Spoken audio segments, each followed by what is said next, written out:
Nanawagan si Davao City Acting Mayor Sebastian Baste Duterte sa Dutch government na buksan ang malayang talakayan kaugnay sa human rights situation ng kanyang amang si dating Pangulong Rodrigo Duterte na kasalukuyang nakakulong sa detention center ng International Criminal Court sa The Hague. Si Jason Rubrico magbabalita. Sabay na binisita ng magkakapatid na sina Davao City Acting Mayor Sebastian Baste Duterte, Davao City 1st District Representative Paulo Pulong Duterte at Veronica Kitty Duterte ang kanilang ama sa loob ng ICC Detention Center. Sa isang ambush interview, ipinahayag ni Baste ang kanyang pagkadismaya sa kalagayan ni dating Pangulong Rodrigo Duterte na ngayon ay 80 taong gulang na. Giit niya, hindi karapat-dapat sa ganitong kondisyon at edad ang kanyang ama na makulong. Buhay pa naman siya. Pero hindi siya yung dapat na yung isang tao na ganun yung kondisyon niya sa edad niya na dapat nasa isang detention center. You know what I mean? Yes.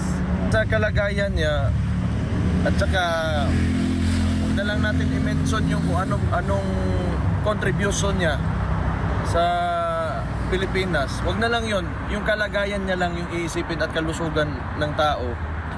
He's already 80 years old, tapos ganon yung treatment ng Philippine government. The head of state is Bongbong Marcos, diba? Ganon yung treatment niya sa tao. Kasabay nito, may panawagan si Mayor Baste sa Dutch government. Aniya, kilala ang Netherlands bilang sensitibo sa usapin ng karapatang pantao, kaya't umaasa siyang pagbibigyan ang pagkakataon na mabuksan ang diskusyon hinggil sa kondisyon ng dating Pangulo. Another one, I do not know if this will go well with the Dutch, pero you are very sensitive when it comes to human rights. So sana maisip nila rin na they should open the debate. Yun lang naman dapat sana. Wala naman, we're not against, kung sino man nagpapatakbo or this place or this country is allowing it to happen, but they should open up the debate to put an 80-year-old individual na medyo may problema na sa kalusugan, may mga sakit na rin, na bakit nandyan siya? At ano ba talaga yung kasalanan niya?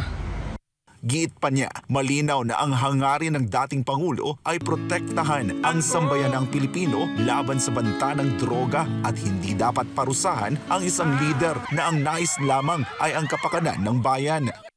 Because kung ako tatanungin nyo, if it is a war against drugs, kasi yun yung dahilan ng mga who is opposing him, kaya nandito siya.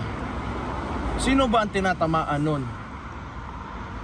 If you are against drugs, di yung tinatamaan nun yung mga nagbebenta, mga poser, mga drug lord.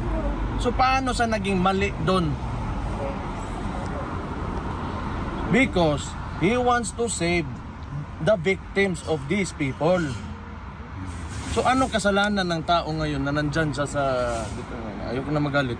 Samantala, sa loob ng linggong ito, ayon kay Kitty, ay makikita ni dating Pangulong Duterte ang 4 niyang anak. Para sa Diyos at sa Pilipinas kumahal, ako si Jason Rubrico, SM9 News.